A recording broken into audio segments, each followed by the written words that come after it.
Slovenijo je pripeljal novi Suzuki S-Cross, no bolje rečeno Suzuki SX4 S-Cross. No pa da kar takoj razjasnimo dilemo okrog imena, večinoma boste slišali zgolj za del imena S-Cross. Zakaj? Ta avto, ta model si želi biti še bolj SUV-evski, kot je bil doslej. Ta družinski SUV prihaja k nam z Madžarske in včasih je predstavljal vsakega tretjega Suzukija, ki je zapeljal iz slovenskih prodajaln. No, še preden si ga ogledamo od blizu, pa kratek opomnik.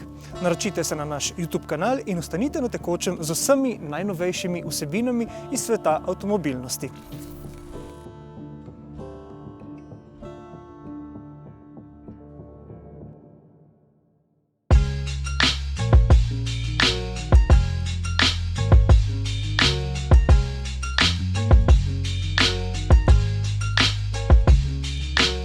Čeprav je spisek podobnosti s predhodnikoma kar dolg, pri Suzukiju pravijo, da gre za novo, tretjo generacijo. No, katere so glavne značilnosti novinca? Novost so absolutno asistenčni sistemi, nekateri že znani od Suzukija, nekateri novi ali pa izpopolnjeni. Vseeno bi pa izpostavil nastavljivi štirikolesni pogon All-Grip. To je zame največja prednost pri vseh naših avtomobilih. Suzukijev štirikolesni pogon smo doslej že nekajkrat testirali in vedno nas je vsaj presenetil, če ne že povsem prepričal. In takšen štirikolesni pogon so doslej slovenski vozniki izbirali tudi v S-Crossu, kot nekoliko večjem družinskem avtomobilu. Suzuki je v Sloveniji štirikolesni pogon, to lahko rečemo. Približno 75% naše skupne prodaje predstavljajo izvedenke s štirikolesnim pogonom. Zanimivo pa je, da je S-Cross naš model, ki ima največji delež štirikolesnega pogona v prodaji tega modela. Pri S-Crossu ta delež dosega blizu 95%. In slovenski kupci naj bi štirikolesni pogon večinoma izbirali tudi v bodoče. Še naprej gre namreč za enak štirikolesni pogon, ki ga lahko voznik preprosto nastavlja z gumbom na sredinski konzoli.